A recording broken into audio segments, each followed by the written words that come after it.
நல்லவனுக்கு நல்லவன், கெட்டவனுக்கு கெட்டவன் வாழக்கூடிய கன்னி ராசிக்காரர்களுக்கு சனி ராசி முதல் 12 இடங்கள்ல இருக்கும்போது 12 ஸ்தானங்கள்ல இருக்கும்போது என்ன மாதிரியான நற்பலன்களை கொடுக்க போறார்? நற்பலன்கள் மட்டும் இல்லாம அவயோகம், யோகம் எல்லாமே சேர்ந்து தான்.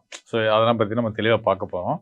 நல்லா தெரிஞ்சுக்கங்க. உங்க ஜனன ஜாதகப்படி உங்களோட பிறப்பு ராசி அடிப்படையில, உங்க ராசி வந்து கன்னி ராசியா இருக்கும் பட்சத்துல, உங்க ராசிக்கு சனி என்ன நிலையில இருந்தா, மற்ற கிரகங்களோட சேர்க்கையில இருந்தாலும் சரி, எதுவா இருந்தாலும் சரி, என்ன ஸ்தானத்துல இருக்காருன்றத வச்சு உங்களுக்கான பலன்கள் சொல்லப் போறோம்.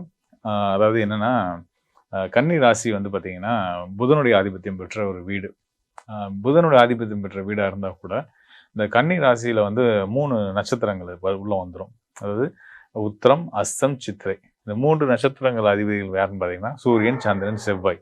அரச கிரகங்களும், தாய்மையை குறிக்கக்கூடிய சூரியனும், சந்திரனும், செவ்வாயும் போராட்டக்காரரான செவ்வாயும் உள்ள வந்துடுறாங்க. சகோதர உறவு குறிக்கக்கூடிய. ஸோ இந்த பண்புகள்லாம் இருக்கும்போது வந்து பார்த்தீங்கன்னா, சுப்பீரியாரிட்டி காம்ப்ளெக்ஸ் வந்து சிம்ம ராசிக்காரவங்களுக்கு ஈக்குவலா வந்து கன்னி ராசிக்காரர்களுக்கும் இருக்கும்.